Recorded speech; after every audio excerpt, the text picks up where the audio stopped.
प्रिय विद्यार्थियों, आप सभी का हिंदी क्लास में स्वागत है।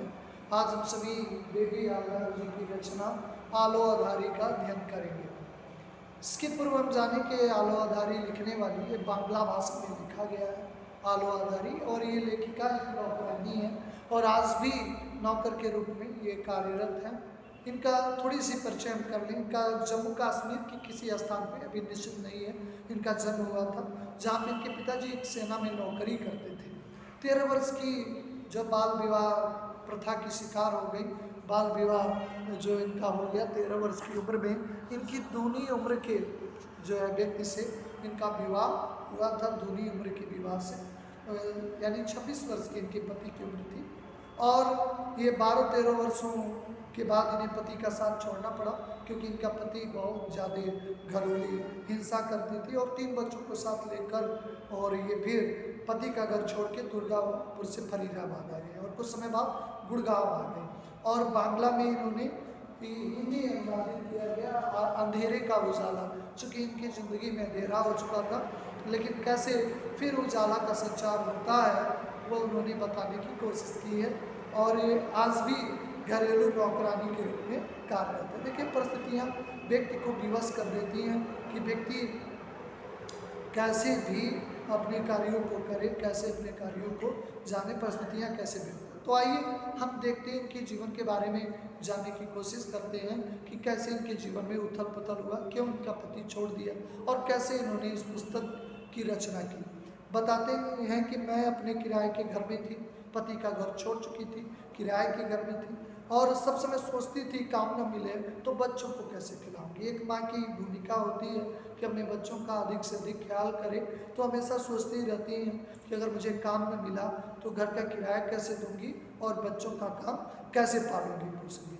मैं स्वयं एक घर से दूसरे घर काम जाकर खोजती थी और दूसरे से भी काम जुटाने के लिए कहती थी। मुझे ये चिंता थी कि महीना खत्म होने पर घर का किराया देना होगा, क्योंकि घर का जो मकान मालिक है वो तो पैसा लेगा ही और महीना जैसे ही खत्म होगा उसे किराया देना ही होगा, और इससे पता नहीं इससे कम किराए में घर मिलेगा कि नहीं मिलेगा, इस पे विचार कर रही थी। काम के साथ साथ लेखिका कहती हैं कि मैं घर भी ढूंढ रही थी। एक तरफ काम ढूंढ रही थी, काम बहुत ज़रूरी था उनके लिए, और दूसरी तरफ वो क्या कर रही थी, घर भी ढूंढ रही थी ताकि उन्हें घर मिल सके और वह काम कर सके। 1.5 सप्ताह इस कार्य में बीत चुके थे और काम कहीं मिला नहीं। मुझे बच्चों के साथ उस घर में अकेले रहते देख आसपास के सभी लोग पूछते थे, तुम यहाँ अकेली रहती हो? आसपास के लोग भी उससे पूछते रहते थे कि तुम क्या अकेली रहती हो, तुम्हारा स्वामी कहाँ रहता है? क्योंकि अकेली महिला थी, इसलिए स्वाभाविक सा प्रश्न था। लोग पूछते थे कि तुम्हारे पति कहाँ रहते हैं, तुम इतने दिनों से यहाँ हो, तुम्हारा स्वामी कहाँ रहता है, तुम यहाँ अकेली रह सकोगी, तुम्हारा स्वामी क्यों नहीं आता है? ऐसी बातें सुनकर किसी के पास खड़ा होने की इच्छा नहीं होती, क्योंकि ऐसे प्रश्न करते हैं जो बेबी हवलदार को काफ़ी निराश करते हैं, और इसलिए करते हैं कि मेरी इच्छा भी नहीं होती है, किसी से बात करने की इच्छा नहीं होती। बच्चों को साथ लेकर मैं उस समय काम ढूंढने निकल पड़ती थी। कुछ घंटे बाद जब मैं घर लौटती थी तब फिर पड़ोस की औरतें आकर पूछती थी, क्यों काम मिला? सबको अपने से अधिक दूसरों के बारे में चिंता रहती है, तो तमाम लोग पूछते थे, क्यों तुम्हें कोई काम मिला? अब इसके पास कोई जवाब ही नहीं होता था। उसके चेहरे के भाव को देखकर लोग समझ जाते थे कि इसे लगता है कोई काम नहीं मिला है, और चुप चुप करके कोई आवाज़ निकाल के इधर उधर देख कर कहते, ठोक ढांड के लोग कहते हैं कि संवेदना प्रकट होती है, घबराओ मत, तुमको काम मिल ही जाएगा। मैं उनकी बातें अनसुनी कर देती थी, क्योंकि उनकी बातों को सुनकर मुझे कष्ट होता था और बच्चों की बातें मैं सुनने लगती थी। जिस मेम साहब के घर पे बेबी हवलदार काम करती थी उसके ठीक सामने एक व्यक्ति था, याद रखिएगा यह नाम। उसके ठीक सामने एक व्यक्ति रहते थे जिनका नाम था सुनील। उनकी उम्र और अवस्था 30 से 35 साल का एक युवक थे जो मोटर चलाते थे। वो मुझे पहचानते थे, उन्होंने उसे मैंने कह रखा था कि तुम कोई न कोई काम मुझसे ढूंढ के रखे रहना। एक दिन मुझे रास्ते में देखकर पूछा, क्या तुम उस कोठी में अब काम नहीं करती हो?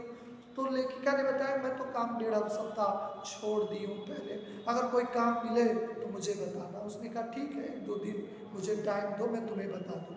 एक दिन बच्चों को खिला पिला कर लेखिका सोई थी, तभी वो सुनील दोपहर में आया और कहने लगा चलो एक जगह काम मिला है। लेखिका कहती है कहाँ चलना होगा? वो बताया कि चलो तुम वहीं चल के बाकी बातें वहीं पे कर लेना। उसकी बातों को सुनकर लेखिका फौरन वहाँ से चलती है काम के लिए, और वहाँ पहुँच के सुनील ने गेट के बाहर घंटी लगी होती है, घंटी को बजाया तो उसमें जो घर के मकान मालिक थे वो आए, और आते ही उन्होंने पूछा क्या तुम बंगाली हो? बोली हाँ। इसके बाद काम के बारे में बात हुई। उन्होंने कहा देखो यहाँ जो औरत काम करती है मैं उसे 800 रुपये देता हूँ, इसके पूर्व भी एक महिला काम करती है, मैं उसे 800 रुपये मासिक भुगतान करता हूँ, लेकिन मैं तुम्हें ऐसी राशि कब दूंगा? जब तुम्हारा काम को देखूंगा, काम तुम्हारा बेहतर होगा, उस हिसाब से मैं तुम्हें पैसे दूंगा। अगर तुम्हारा काम बेहतर नहीं होगा तो मैं तुम्हें पैसे नहीं दूंगा, तुम्हें नहीं दूध दे सकता हूँ। तुम्हारे काम को मैं पहले देखूंगा, काम बेहतर होगा तब मैं तुम्हें पैसे दूंगा, बताऊंगा। मैं बोली ठीक है, यहाँ कितने बजे आना होगा? उन्होंने कहा तुम जितनी जल्दी आ सको उतनी जल्दी तुम आ लो, क्योंकि मैं सवेरे उठता हूँ। मैं बोली तो बच्चों के लिए खाना वाना भी बनाना होगा। उन्होंने कहा ठीक कोई बात नहीं, मैं 6-7 बजे आ जाऊँगी। इतना कहकर चलने लगी। उन्होंने लगा कि वो कुछ पैसे के बारे में बात करेंगे, क्योंकि पैसे की बहुत ज़रूरत थी। किसे पैसे की ज़रूरत थी? पैसे की ज़रूरत उसे थी, इसलिए उसने विचार किया कि मुझे बहुत ज़रूरी है, मुझे पैसे की बहुत आवश्यकता है। सुनील जाने को हुआ, फिर भी वो रोकने की चेष्टा की, रोकने की कोशिश की कि उसे पैसा मिलना ही चाहिए। मैं चलता हूँ, मैंने ये कहकर कहा थोड़ा रुक जाओ, लेकिन साहब पैसे की फिर बात नहीं उठाई और कहा कि तुम कल जाकर आना, कल काम पे आना। क्योंकि बार बार वो उसकी दृष्टता थी कि कम से कम वो पैसे की बात करें, पैसे की चीज़ें बताएं, लेकिन कहीं भी पैसे की बात करते हुए नजर नहीं आते थे। अगले दिन मैं काम पे गई तो दूर से 35-30 वर्ष की एक विधवा उस घर में काम करते हुए निकल रही थी। अगले दिन जब बेबी आल्दर उसके घर पे काम करने पहुंची तो देखी कि 30 से 35 वर्ष की एक महिला एक काम करते हुए वहाँ से निकल रही थी। मुझे देखते ही वो भीतर गए और उस औरत से साफ साफ बातें की और बता दिया कि उसे काम से हटा दिया गया। औरत भी बंगाली थी। लेखिका को देखी कि तो दूसरी महिला काम पे आते उसने गालियों की बौछार शुरू कर दी, गालियाँ देना शुरू की। फितरत है, आदत है, ऐसे अपने प्रतिद्वंदी होता है, एक पैसे के लोग होते हैं।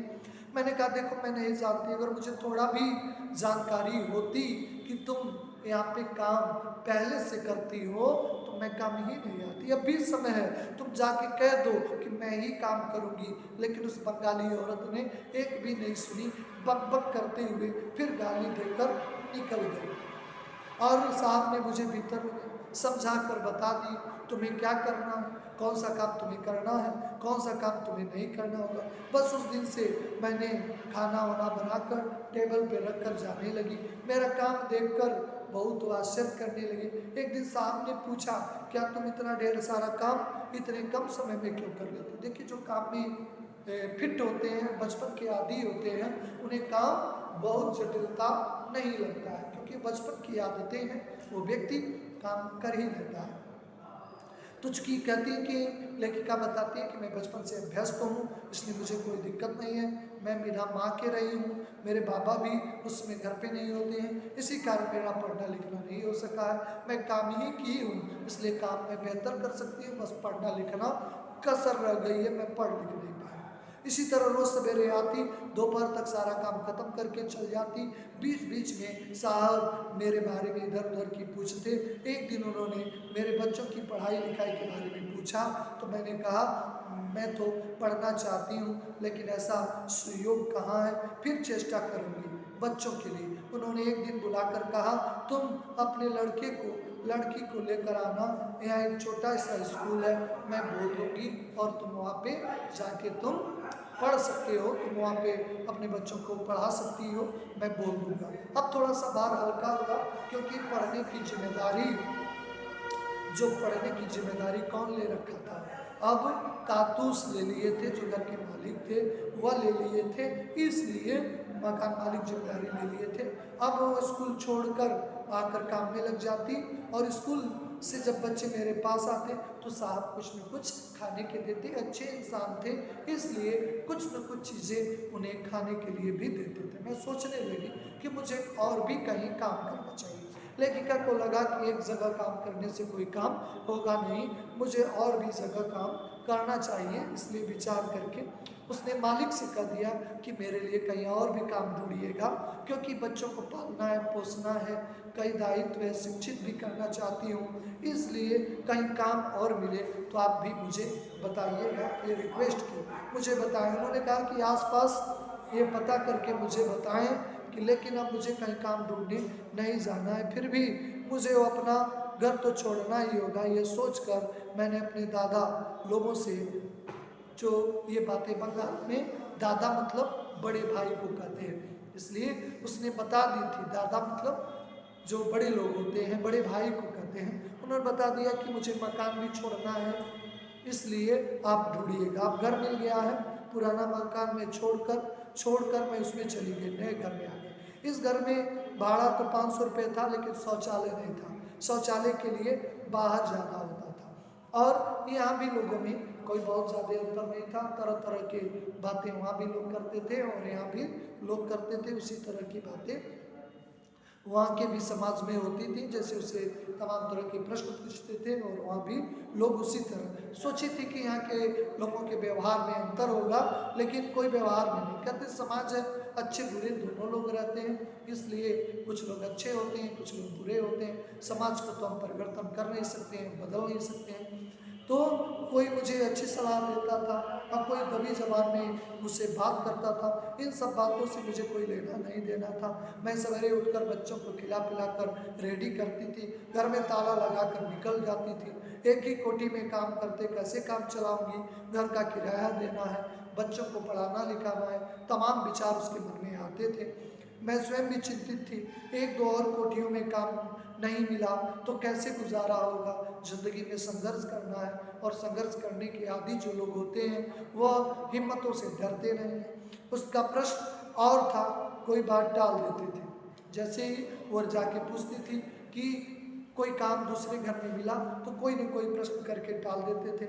मुझे लगता था कि वो नहीं चाहते थे कि मैं किसी और घर में काम करूं। शायद वो सोचते हों कि मुझसे सब नहीं होगा, वो जानते हों कि ये सारे कार्य मुझसे नहीं हो पाएगा, इसलिए ऐसा विचार हुआ करते थे। शायद इसलिए वो दूसरे घरों में नहीं काम करने की इजाज़त देना चाहते हैं। इसलिए एक दिन मैंने हठात बलपूर्वक लेखिका ने पूछा कि बेबी, महीने में तुम्हारा, एक दिन उन्होंने खुद पूछा, कितना खर्चा हो जाता है। शर्म से मैं कुछ बोल नहीं पाई और दोबारा उनसे पूछ नहीं पाई। सवेरे जल्दी उठकर बिना कुछ खाए पिए काम पे आना पड़ता था। खाना वाना बनाकर मैं घर पे जाती थी वहाँ पे, और लेकिन कुछ ऐसा कभी कभी ऐसा कुछ कर बैठते थे, मैं जान जाती थी कि उनके लिए मेरे प्रति कितना माया है, कितना मोह है, कुछ न कुछ का। ये शायद उसी का नतीजा रहा होगा कि वो नहीं चाहते थे कि बेबी हालदार कहीं अन्यत्र काम करें, कहीं और काम करें। सवेरे जब उनके यहाँ मैं कभी कभी देखती थी कि वो बर्तन स्वयं पोंछ दे रहे हैं, झाड़ू लेकर जाले भी वो ढूंढते हुए उनको देखा जाता। मैं पूछती हूँ यह सब काम करने की क्या दरकार है, क्या ज़रूरत है, लेकिन फिर भी वह इधर उधर कोई न कोई बहाना बनाकर टाल देते हैं। उनके यहाँ काम करने से मुझे बहुत सुख मिलता है, क्योंकि सुविधाएं हैं, बच्चे पढ़ रहे हैं मुफ्त में, बहुत सारी सुविधाएं मिल रही हैं। वहाँ कोई भी काम को लेकर कुछ कहता नहीं है, स्वतंत्रता है। कोई यहाँ तक नहीं देखता है कि मैं कर भी रही हूँ कि नहीं हूँ, क्योंकि लोग विश्वास करने लगे हैं। मुझे सवेरे देखते ही साहब का चेहरा खिल जाता है। वो कुछ बोलते भी नहीं है कि तुमने कल खराब काम किया था कि अच्छा काम किया था। वो जिस तरह मुझे देखते हैं उससे मुझे लगता है कि सोच रहे हैं बेचारी को किस अपराध की सजा मिली है, घर परिवार छोड़कर अकेले रहने के लिए ये बाध्य हो रही है। उन्हें तब से मैं जितना जान सकी हूँ वह यही लगता है कि मुझे किसी भी हालत में दुख नहीं पहुंचाना चाहते हैं, वह इससे डर जाते हैं कि कोई इसे तकलीफ ना हो जाए। वो कुछ कहना शुरू करते हैं और फिर अचानक चुप हो जाते हैं। वह नहीं चाहते हैं कि कोई निजी ज़िंदगी की बातें हों ताकि बेबी हालदार को दुख हो। तो एक तो सहारा बेबी हालदार को मिल गया था, क्योंकि उसके जहाँ काम करती थी उसकी तमाम परेशानियों का सबब वहाँ से दूर हो सकता था, वो जान सकती थी। इसलिए जीवन में देखिए परेशानियाँ भी आती हैं तो कहीं न कहीं उसका समाधान भी होता है। बेबी हालदार के जीवन में परेशानियाँ आ रही थी तो उसके जीवन में समाधान भी तातूस के रूप में आ गए थे। आशा है कि इस वीडियो लेक्चर में आप समझ गए होंगे। नेक्स्ट वीडियो भाग में पुनः चर्चा की जाएगी। धन्यवाद।